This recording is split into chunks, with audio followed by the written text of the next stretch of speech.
So I'm just about to start the leash hole. And so far what I've already done is I've done my ribbing, I've done my first color, my main color with the increases in those rows there, and then I've done my first stripe, and then I'm now doing my leash hole at the same time as these increases. So I've just come around here, done these increases, knit to the end here, and I'm going to bind off these 5 stitches at the end of this row.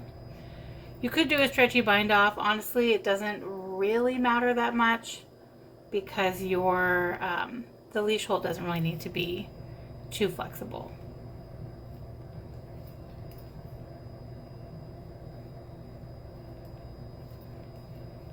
Okay. So now I've got this gap here, and I still need to bind off this last stitch. So the first 5 stitches of the next row are also going to be bound off because my leash hole is going to be 10 stitches altogether. So I'm just going to do another 5 here and pull off the last one. So now that means I've done 5 so far. This is the first of the new row, second of the new row, third, fourth, and fifth.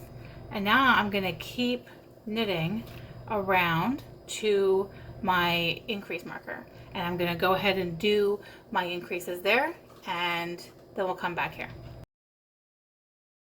Okay, now we've reached where those stitches were bound off in the last row.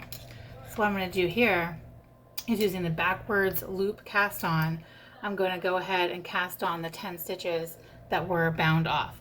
So it's kind of like the slingshot method. I do have a separate video on my channel about it, but I'll just kind of show you here.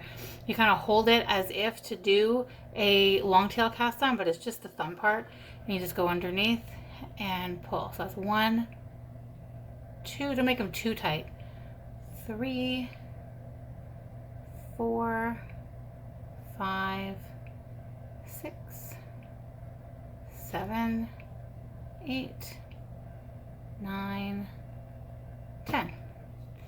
And then you're going to carry on knitting. I just rearranged those, so I had 2 more to kind of pull them together like that. Now when you come back around on the next row, after you do more increases of course, you're just going to knit across those as usual.